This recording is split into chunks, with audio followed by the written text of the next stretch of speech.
Someone died. This isn't a game. This is like a big deal. Like someone lost their life, dude. This mother had just learned the devastating truth. Her 14-year-old son was involved in a gang responsible for taking the life of an innocent woman. But she's not the only parent who's been forced to face the darkest, most disturbing side of their child. Parents have some concerns of some stuff they may have found in your room? Yeah, I believe so. And what would it be? A human head and hands. Like for real human head and hands? Yes. I had a bag feeling about what happened this weekend. Okay. And she said there's a bag in this closet, and she opened it up.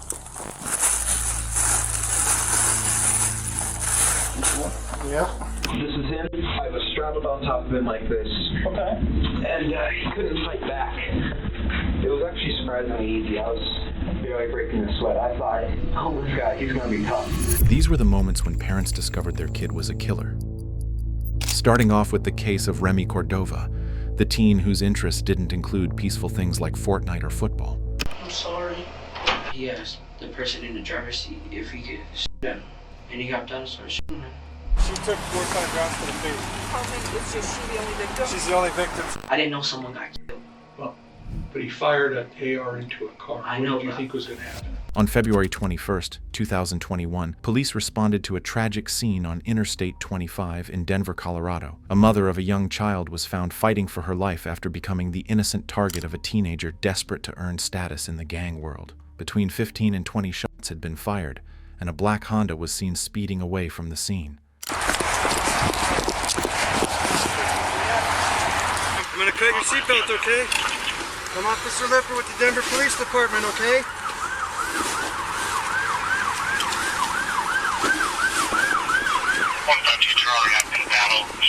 Upon discovering the gruesome scene, an officer immediately tried to apply pressure to the most severe wounds in a desperate attempt to save the woman's life, but it was no use. She had suffered multiple injuries, both to her face and body.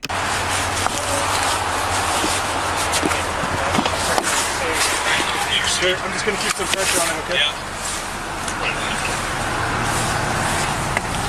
Hey, she took quite a few, about 4 kind of rounds to the face. How many? Is just she the only victim? She's the only victim. She's probably bleeding. The officers moved quickly, searching for an ID to begin piecing together who she was, and what could have driven someone to launch such a brutal and sudden attack. You can find an ID in her purse. Yeah. I don't know how you want to do this. You want to put the seat back so we can get to her? What's your name? Can you tell me your name? Good lead. I'll get over with you. Hey, Scott, hold that seat. It's not going. Is there anything behind the seat? No. Call electric. Hang on, I've got it. At this point, it was clear they were dealing with a ruthless suspect, who most likely was already far gone. The officers pressed on, carefully counting the shots that had been fired, hoping it might offer some clue into what had unfolded. I counted 8 shots. 8? Yeah, there's one right above the left windshield wiper. So that's 2 out of, like right there. The license plate, that's probably hers. That's the same one as on the back.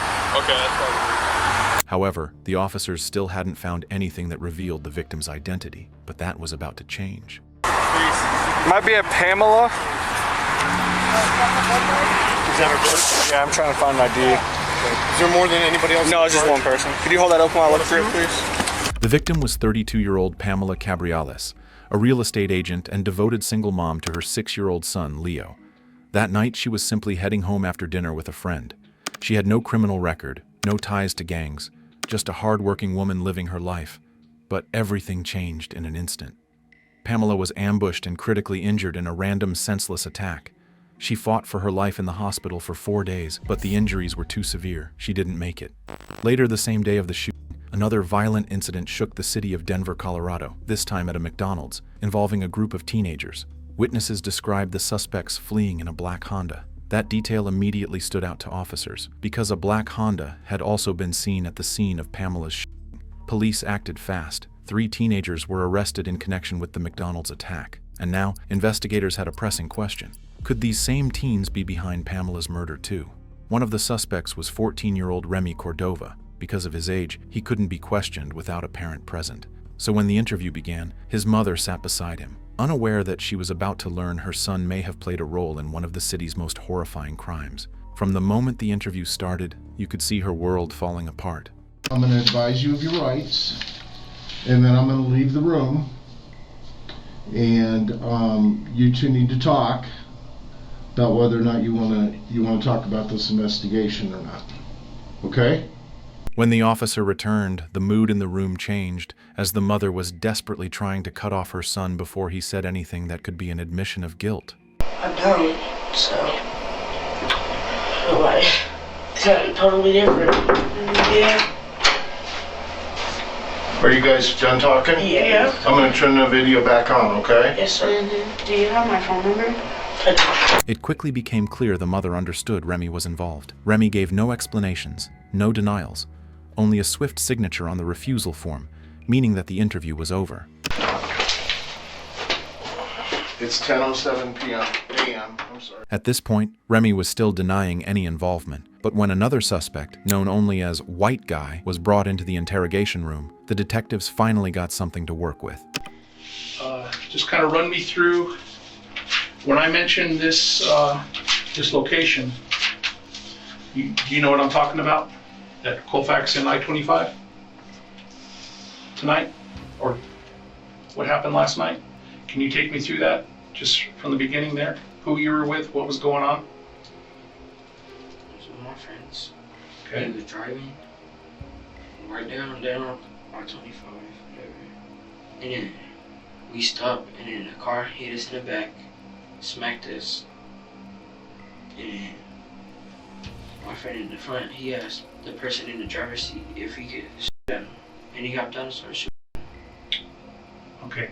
The driver was 18-year-old Nishan Johnson, and in the front passenger seat was Remy. Investigators believed that Remy had given the order to shoot Pamela, and Nishan was the one who carried it out. But there was still much more to uncover.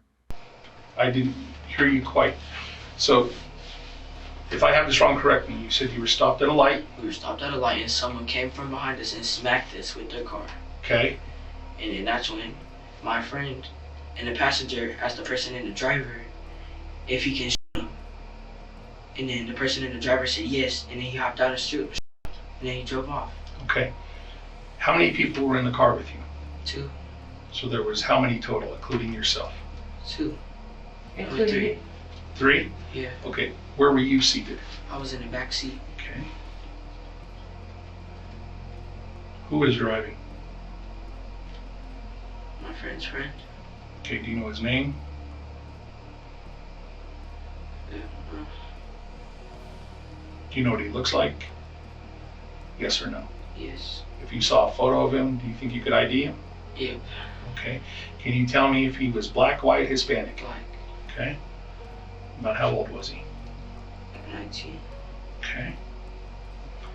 Anything identifying about him? Scars, marks, tattoos, facial hair, piercings? Right here. Okay, what was that? He has a big tattoo right here. A big tattoo right there? Yes. The detective then tried to lay out the conversation step by step to untangle what had really happened. So, the car behind you guys smacked into you. Yes. Your friend Remy asked the driver if he could shoot this person? Yes. Why? I don't know. He just asked him and he said yes. Okay. And when he started letting off, I told him to get back in the car. Okay. Tell me more about when Remy gets out of the car.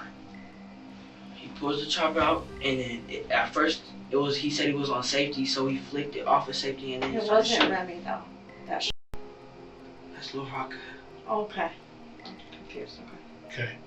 So you say the chop. I know what that is. Aaron, your mom may know what that is. People watching this later on may not know what that is. What is a chop? AR-15. AR-15? Yes. Okay. What color was that? Black. Black. Okay. So you're saying that the other kid asked Remy to shoot. Is that what you're saying? No. Remy asked the other kid if he can, and then Remy hopped out. At any time did you get out of the car? No, I told him to get back in the car. Okay. And what does he do? Tell me more He about just that. kept shooting, and then he finally got back in. Okay. After I started yelling at his ass. Okay. How many times did he shoot? He let off like 7 rounds. Okay.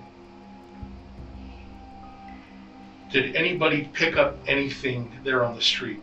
Did anybody pick up anything? Did anything fall? Phone, bullets, anything from the car fall out of the car that anybody picked up? I don't know. Okay. Do you remember what kind of car smacked into the back of you guys? It was like this white car. White car? Yeah, it was a white van. Oh, like a white van? Yeah. Okay. At this point, a new detail had surfaced. Remy had asked for permission to shoot the driver of the other car, and then performed the attack himself with an AR-15. White Guy then told detectives that he fell asleep while they sped off from the scene, but was woken up to being yelled at. Remy was like, bro, the cops are chasing us. They're behind us, bro. They're behind us. And then I had woken up and I was sleeping in the back. And I was like, what? And I looked behind us and the cop is right behind us, following us. And then the driver starts going fast, and then the cop turns the lights on. And then we go down this one street and we hit a big pothole, and then that's when the car went up and then he lost control, and then I don't even remember. All I know is I just got out the car. Okay. What'd you do when you got out of the car? I started walking up the block. Did you walk or run? If you ran, that's okay. I started walking. The other two, Remy, he was running. I was just jogging. I was like, okay. Because, like, I didn't know he did something.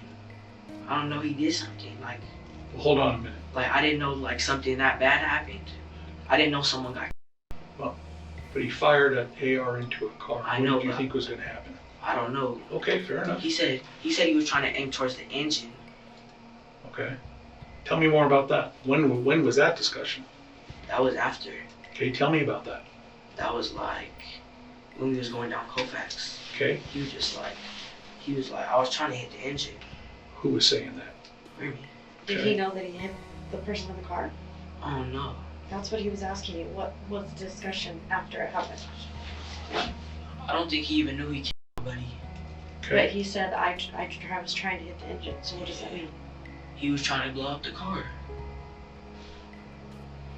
New details began to emerge, like claims that Remy had tried to blow up the car by shooting at the engine, but that didn't match what officers found at the scene. As the interrogation went on, the reality of what White Guy had been part of started to hit him. That's when his mom and stepdad stepped in with some tough love. No, now you're gonna end up doing time over someone else's bull. How am I doing time over someone? Because Watch. someone died. Someone You died. don't This isn't. It doesn't that. matter what you know or what you think you didn't know. Someone died last night.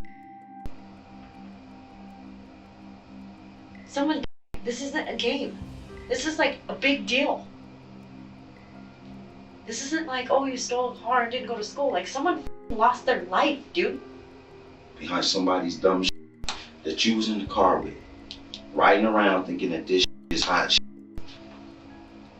He obviously doesn't give a fuck about anything. His life, his kid's life, anybody's life, apparently. And you're hanging out with him.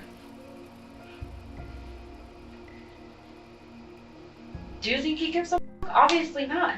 This cop don't know if you touched that gun or not. The detective then brought his A game, confronting the teen with some alarming information, details that helped unravel what had really happened that night. This next question is important, okay? I'm going to ask you this. Be honest with me. Okay? Did you? No. Okay, and I'm asking you that because Did I say I did? someone independent said they saw you. They described you to a T and what you're wearing. That you were the. I promise I was not. Okay, well, promise ain't gonna cut it. Okay. I wasn't the. Remy hopped out and. Okay. So again, when I swab for DNA, am I gonna find your DNA on that trigger guard on that rifle? On that AR-15, am I gonna find your DNA? Probably because I moved it. Yeah. Someone said it was me. Yes. Yes. I'm gonna step over here real quick. Okay. Someone said it was me. Yeah. Okay. I know I did. I know for a fact I did.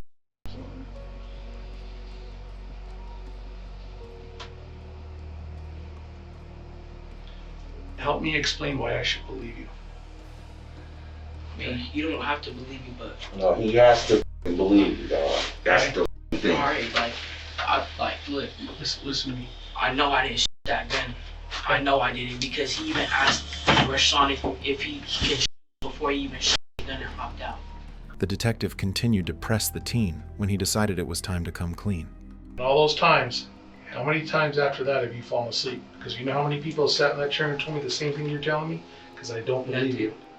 Okay? I never felt like I really fell asleep. Well, I find it hard to believe you When we just... was at his auntie's house, I really fell asleep. I was just laying down in the back with a blanket.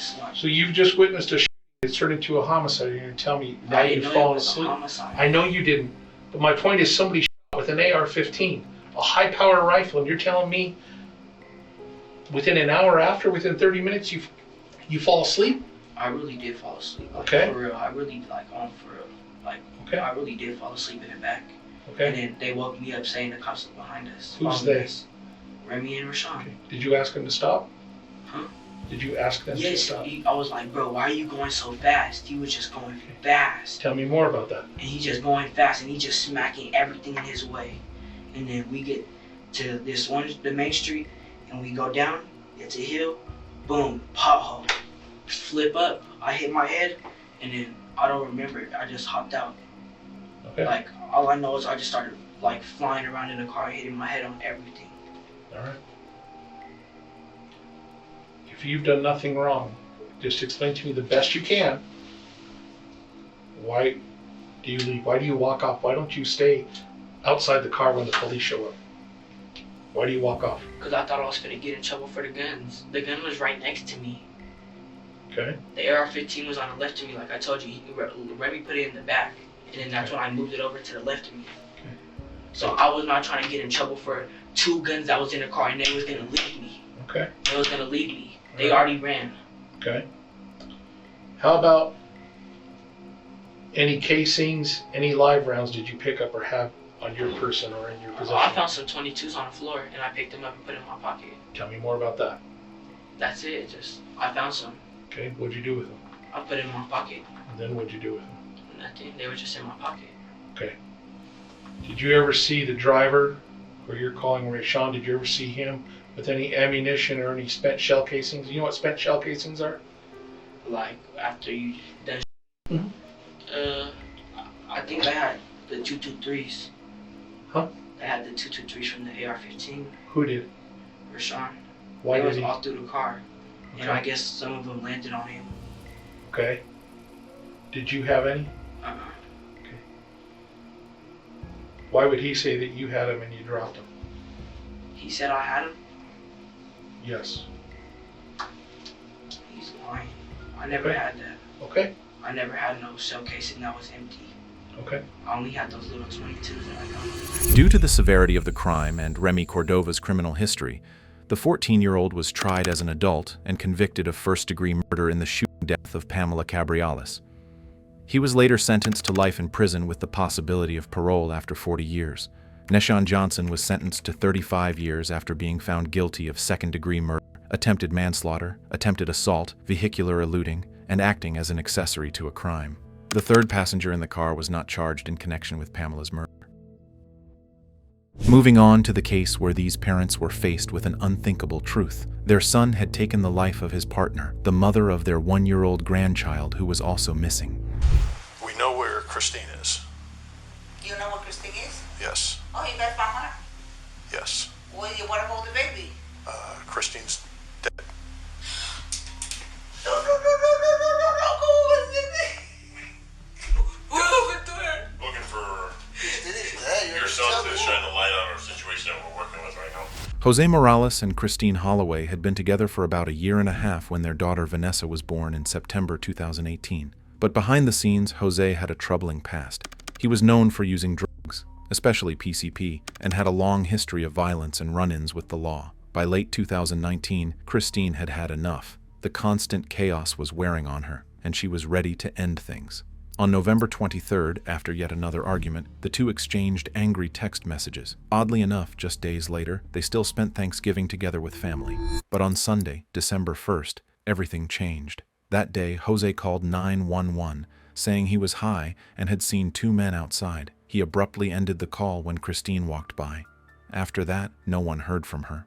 Later that evening, When family members couldn't get in touch with her, police entered her apartment and found Christine deceased in the bathroom. That itself was haunting, but then they realized that her daughter, Vanessa, was missing. 2 days later, officers arrived at Jose's parents' house, where Jose was staying, to break the news. Christine was dead, and their 1-year-old granddaughter had disappeared. We know where Christine is. You know what Christine is? Yes. Oh, you guys found her? Yes. Well, what about the baby? Christine's No, go with it. What happened to her? What happened to her? ¿Cómo va a ser? ¿Cómo va a ser? No. We're looking for Christine is dead. your son to shine the light on our situation that we're working with right now.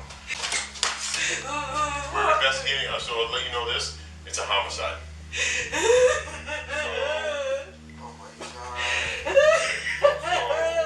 We are looking for all the help we can get. Where you found her?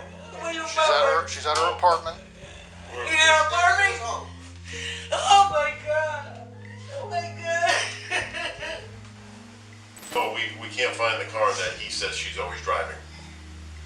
But we know where the car is that you say that she's driving. They know what? Yeah. What's up? When I asked you about her buying a new car, you said you knew nothing about it. No, I know about it. Well, why did you say you didn't know anything I about know about it. No, first time what? She bought a car. She bought a car. Jose, where you was today? Jose, we also just took your car. The car is gone? Yep. I don't know.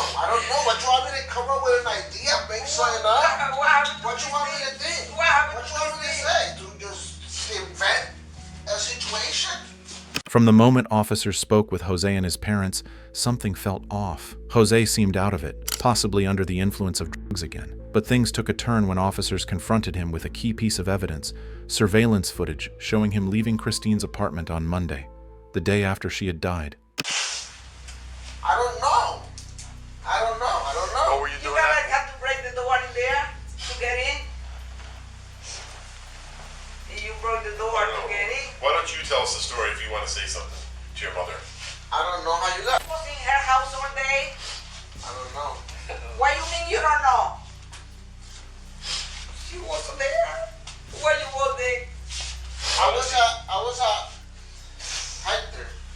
When? How does he not know where he was yesterday? It's not even 24 hours later. How does he not know that? I say I was at my boy's Hector. No, you weren't, because you were leaving the house at 1:49. We have him on video leaving the house, and we also have a witness saying he was there. Today? On Monday. Monday. 2 days. So, I was trying to tell you how I can invent a scenario. What happened to You want me to Christine? invent something? You want me to come up with ideas and give you information that I don't know? That's what you want. That's what you guys ask me. No. I mean, you can do whatever you want. You can. There's nothing that I can tell you. I don't know. What information you want? Obviously, something did happen. Were they in a serious relationship? Were they in a serious relationship? Yeah. Well, he said it was. Oh, we wasn't in a serious relationship. He's gonna say you were. I was at his house. On Monday. I was with him. On Monday. The weekend. No, Monday. But you just said you were with Hector on Monday. You said I don't remember when I was with you on Monday. I was with Hector The weekend. What about Monday? They're asking about Monday.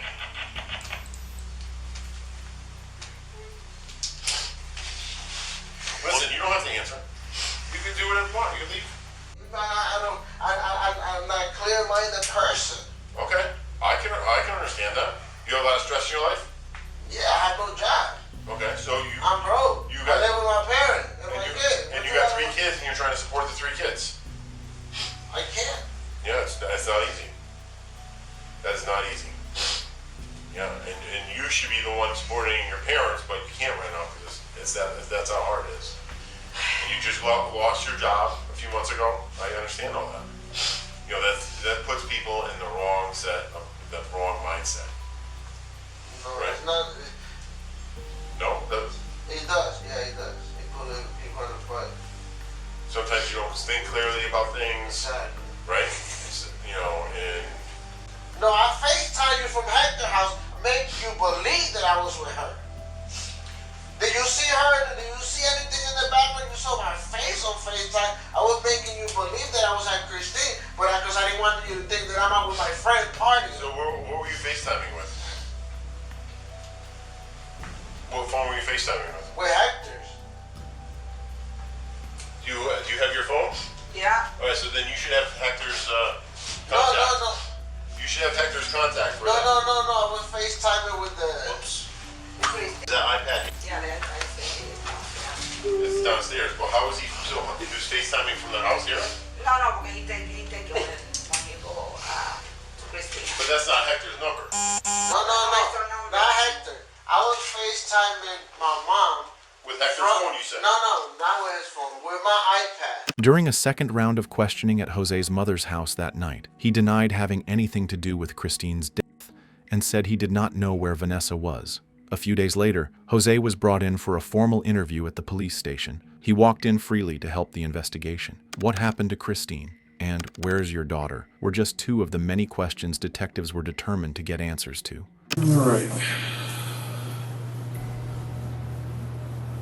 Jose, what's your last name? Morales? Yeah. Even though the door is kind of closed, I mean, you're free to leave. We brought you here to talk to you. I understand you're... I'm free to leave. Where am I gonna walk all the way home? No, we'll give you a ride. I'm just saying you're not held captive here. I'm not like... You're So not why what I came here for? to talk to you. About what? We're trying to find Christine and your kid. All right, that's exactly what I've been trying to call her too. Okay. All right. All right. So we're in the same page. Okay, good. I'd rather have it that way. When's the last time you talked to her?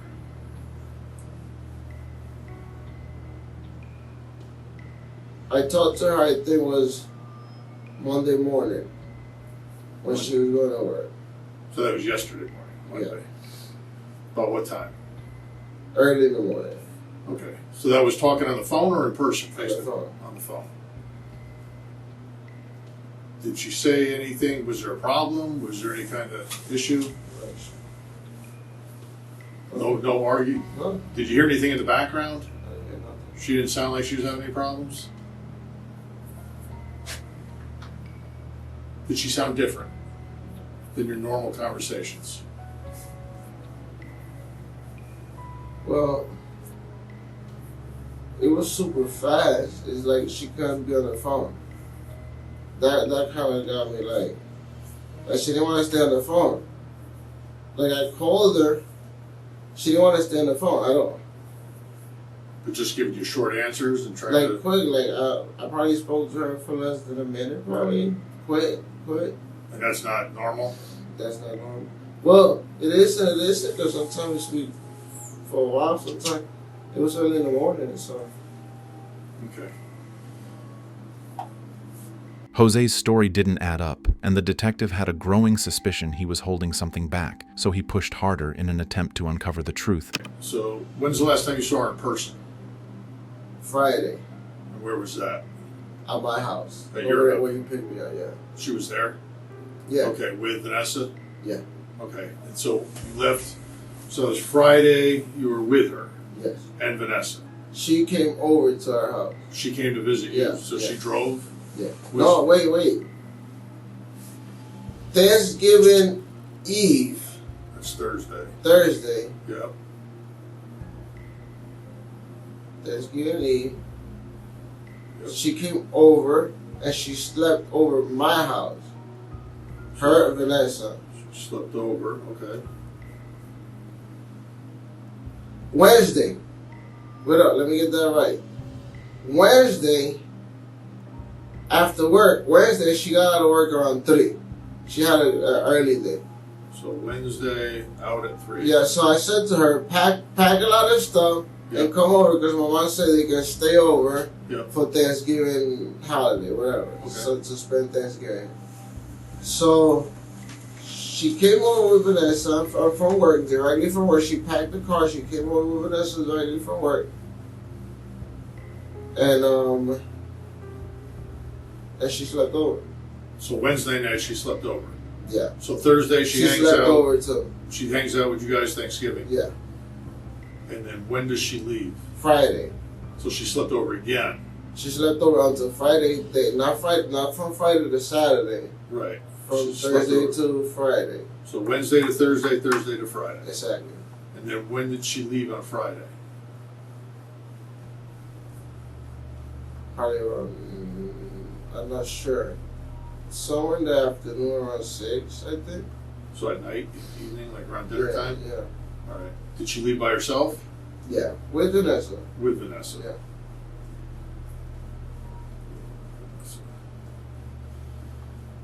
And you're assuming she went home. Exactly. I assume it, yeah. At this point, it was clear that Christine was last seen with Jose, allegedly leaving his house on Friday after the two had spent 2 days together and celebrated Thanksgiving. So make sure I got this right. She left your house or your parents' house on Friday. Yeah. With Vanessa. Yeah. And you didn't go with her? No. So where did you stay over the weekend? I stayed with my friend Hector. Hector. He lives in East Haven. East Haven. What's Hector's last name? I don't know. What last name? You know where he lives in East Haven? Does he know your Christine? Or he has no idea? He know Christine. So he has no idea who Christine is? No. He knows I got a girlfriend, that's it. Christine, your only girlfriend? Or you have other girlfriends? Does she have other boyfriends?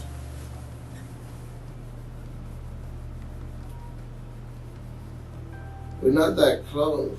Right. It's like, we have a baby. Yeah. Well, it's not like she my girlfriend. We say that, we use that word very lightly. Yeah. But we have a baby together. That it happened. So I guess I'm assuming a little bit of responsibility by helping her out a little bit. Yeah. So, yeah, no. So we in love with the baby. So we let her come over and stay over our house and holiday and things like that for see the baby. So you do all that for Vanessa? Yeah, it's it's not for Christine. It's not for Christine. It's for Vanessa. Yeah, exactly. Okay. So your family likes Vanessa? We love Vanessa. Yeah, we really don't like Christine. She said she okay, you know, but it's, all right. That's it. We love Vanessa. Jose's claim that his family really didn't like Christine didn't quite align with his mother's emotional reaction when she found out Christine was dead. Coming up, the detective played a strong card, pressing Jose even harder in hopes of breaking through his story. Listen. Yeah. Listen? Yeah. Listen what? Your dad said you went to Christine's Friday with her. Why would he tell me that? He said that I went to Christine's? Yes. Friday, that's why he thought I was. Why would you? You said you told him where you went. And if you told him you went to Hector, She he got wouldn't her tell own. me. She got her own car. Right. But why would he tell me that you went to Christine's if you told him where you went? Why would he tell? He probably assumed. No, you said you told him where you went. I told who, my father? Yeah, you just told me. You said you told him where you went. I told my father where I went. Yeah, that's what you told me, and that's why I said, why did he tell me you went to Christine's if you didn't? I told my father that I went to Christine. That's what you just told me about 30 seconds ago. I'm not sure. You're missing my words. You wrote that down? So you said that you told your father where you went, and you're telling us you went to Hector's, right? Yeah, that's what you that's told what us. I went to Hector's. Yeah, so you I didn't, told... wait. I didn't tell my father when I went to Hector. Yeah. That's where I went. And when Detective Atkins asked you if you told your father where you went, you said yes. There's a... Well, it's a whole mixed understanding right there. All right. One thing that deeply unsettled the detectives was that Jose hadn't asked about his 1-year-old daughter, not even once. Are you 100% sure that Vanessa is your kid? I'm didn't have no DNA test, but I assume so, yeah. What was that? I didn't have a DNA test, but I assume she's my kid, yeah. Okay. I mean, because if someone came to my house and said, Vanessa's missing, and it's my 1-year-old daughter. I'm worried. That's why I keep trying to call my kids. Jose, the whole ride here, you talked about everything but her. The whole ride here, you didn't talk about a 1-year-old daughter that's missing. I don't get that. That's my daughter. Yeah, we want to find her. Right. And the only reason you're here is to find her. Is to help us find her. All right, so let's find her. So where is she? I don't know. She's with Christine. I feel like you don't want to give us any information. Your father's given us more information that you're willing. And She's with Christine. You would know every single piece of information that your father would know. She's with Christine. That's all I know. Christine's a big girl. I'm not worried about Christine. I'm worried about a 1-year-old that has no control over her life. 0. That's who I want to find. All right. Not 40-year-old Christine or however old she is. I'm here to find your daughter. Okay, let's find And like I said, I find it absolutely bizarre that the whole ride here. So what do you think? That I have my daughter hidden somewhere? I don't know. I'm asking you for help to find her. I don't know. You have no idea where she could be, nor did you even really talk about it on the whole ride. So let's talk about her then. Do you have your daughter? Do you know where your daughter is? No, I don't know. My daughter is with Christine. You were at the house Monday, leaving. Where's your daughter? All right, boss. Yes. Now we can go. We can go. Are you going to bring us? I told him the reason he's here is because somebody saw him leaving the house Monday. Yeah. Hold on a second. Hold on. You are going, but is he bringing us somewhere? I don't know. Where do you want to bring us? No, you guys taking me home. Yeah, we're taking you home, but we're taking your clothes first. Why? You're gonna strip me naked? No, but we're gonna give you a tie-back suit to wear home. Huh? You're gonna give me a what? A tie-back suit to wear home. A tie-back? A tie-back suit. What's that? I'll show you in a second when he brings it in here. Jose told investigators he spent much of the morning locked in the bathroom, claiming he couldn't face the horrific scene. Yet he admitted to leaving multiple times to buy cigars at a nearby Shell station. Security footage showed him appearing calm and unemotional. At one point, he even claimed he and Christine were just acquaintances, a statement that made no sense, as they'd been a couple for 3 years and shared a daughter. Christine's landlord and his mother reported hearing loud banging and heavy dragging from her apartment early on Monday, December 2nd. A neighbor's security footage later confirmed that Jose left the apartment about 30 minutes after police had knocked on the door for a welfare check, meaning he had been inside at the time. A few days later, a local charity director reported finding blood-stained toys in a donation bin near St. Michael's Church in Darby, Connecticut. Police also recovered a trash bag containing blood rags, mail addressed to Christine, and a single pink child's crock. A later search of Christine's apartment uncovered the matching shoe. DNA tests confirmed the blood was Christine's, and surveillance footage showed Jose disposing of the items on December 2nd. The medical examiner concluded Christine died from blunt force trauma to the head and torso. Her death was ruled a homicide. On February 7, 2020, Jose Morales was arrested and charged with first-degree murder and tampering with evidence. Sadly, Vanessa has never been found, and Jose remains tight-lipped about her disappearance. Now to the case where a 12-year-old girl took the life of her 9-year-old brother. I'm so sorry. I'm so Come here. sorry. Come here. I'm so sorry. I'm so sorry. We're just gonna put handcuffs on just for now. On January 5th, 2023, officers from the Tulsa Police Department were dispatched to a home after a 12-year-old girl had brutally taken the life of her 9-year-old brother. When officers arrived on scene, the suspect was heard apologizing to her mother for what she had done. I'm so sorry. I'm so Come here. sorry. Come here. I'm so sorry. I'm so sorry. We're just gonna put handcuffs on just for now. I'm sorry. Just let me pull up my pants. I'm sorry. Where's the I'm knife? sorry. I'm sorry. I don't know what the chest. I'm so sorry, Mom. I'm sorry. Please. I'm so sorry. You better pray to God. I am sorry, Mom. I'm so sorry. I'm so sorry. How old are you? I'm 12 years old. Where's the knife? I was upstairs in my room and I threw it out the window and it's behind the apartment right here.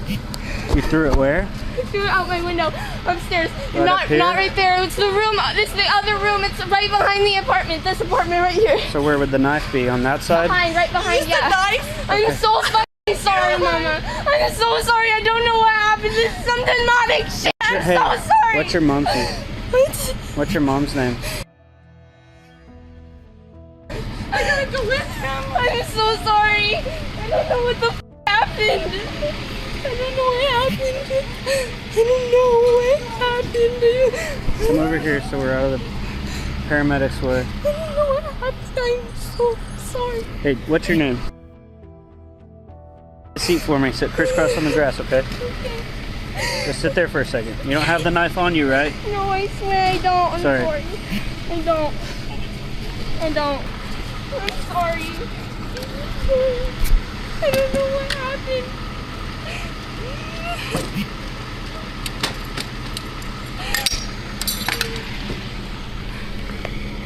Is there anybody else inside the house? No, it's just me, my mom, and my brother. Hey, how would I get to the knife? Is there the back side? I can show you. Okay. I'm so sorry. I'm so sorry. I really didn't want things to happen like this. This sucks. I'm so sorry. I'm probably gonna go to jail. I'm gonna live the rest of my life in prison.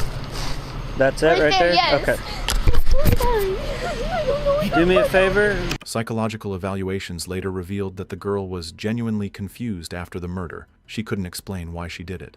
Her mother explained that the 12-year-old had been on ADHD medication, which had made her edgy and unstable.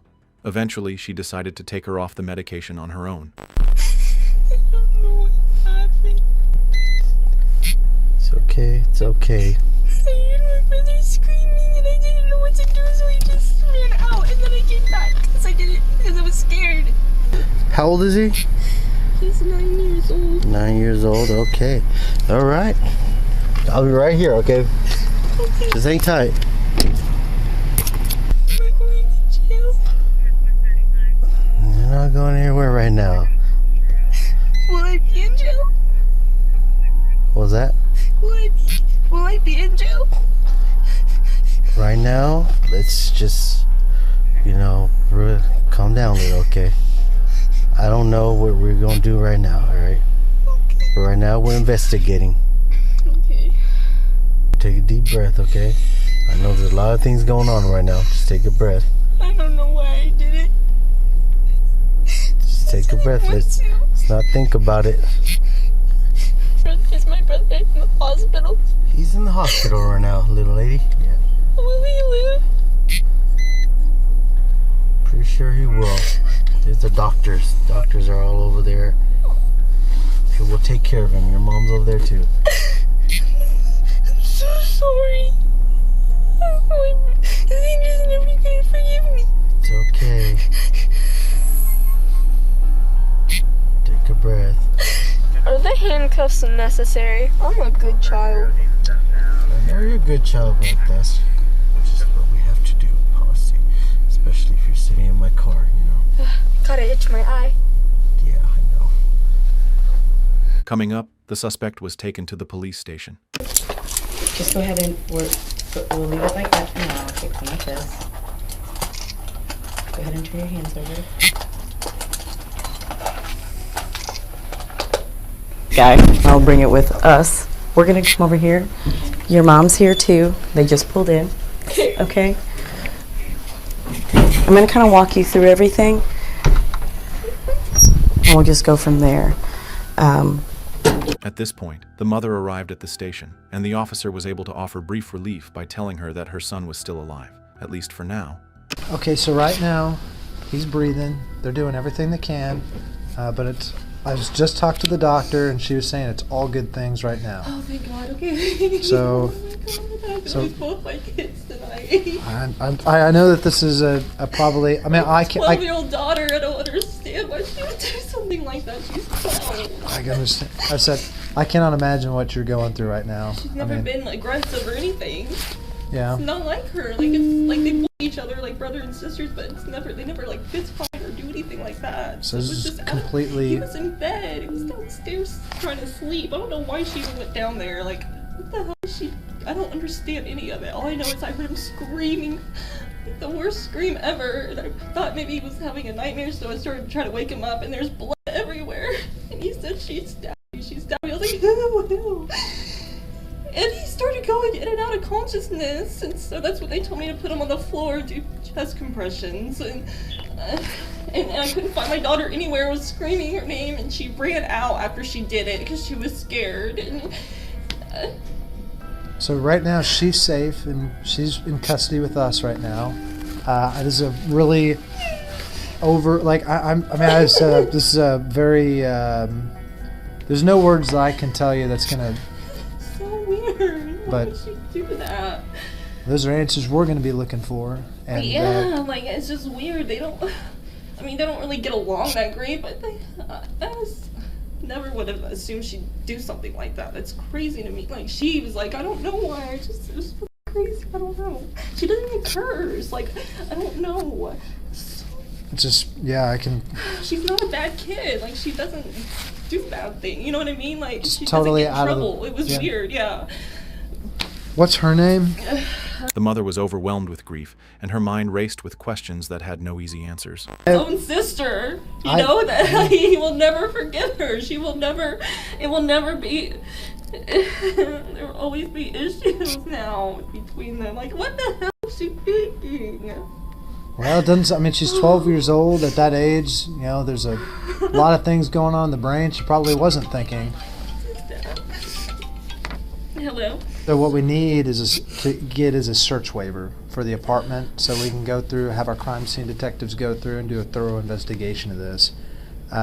So you don't have to authorize us to do this, but it would really aid in our investigation of trying to figure out everything that's going on. We know what happened. My daughter says she got a knife and stabbed him 3 times. Well, we need to find the knife, and we need to do all that. Can I be there?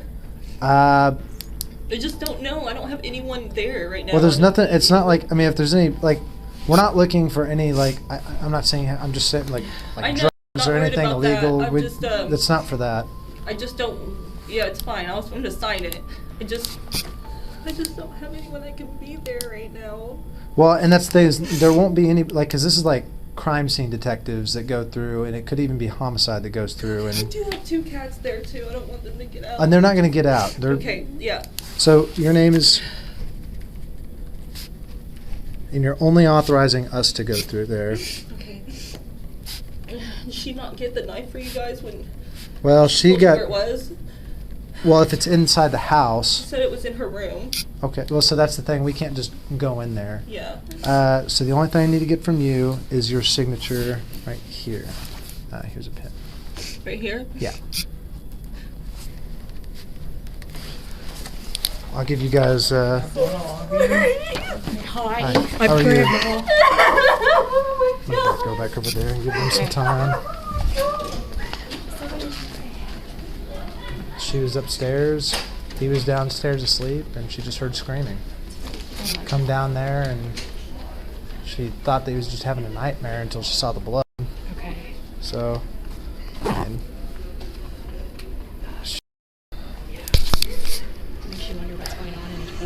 The 9-year-old boy later succumbed to his injuries at the hospital. Due to Oklahoma law, which prohibits felony adult prosecution for children under 13, the 12-year-old girl was not charged as an adult. Instead, she was taken into custody and held at the Family Center for Juvenile Justice in Tulsa. As of the most recent updates, no formal charges had been made public, and the case remained under investigation by the Tulsa Police Child Crisis Unit.